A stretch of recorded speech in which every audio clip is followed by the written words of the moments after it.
So that's dot 4. We're changing we're bleeding the rear brake. You open the reservoir, there's a peep over there. Doesn't matter about that, just make sure that's always topped up. Put your one-way valve on into a container, crack that, go on the brake, keep your reservoir topped up with dot 4. It's pretty much easy. I do it every single time and it takes me like 2 minutes. See if I can do it one-handed. Right, so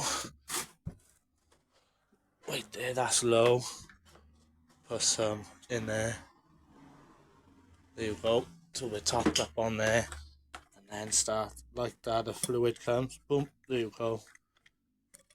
Not bad fluid, it's not as bad as I thought it'd be. There is air in there. That's why I wanted a bleeder. It's dropped considerably in there already, so I top that back up, keep going on the brake. When I'm done, close it off, and I'll have pressure by then. Boom.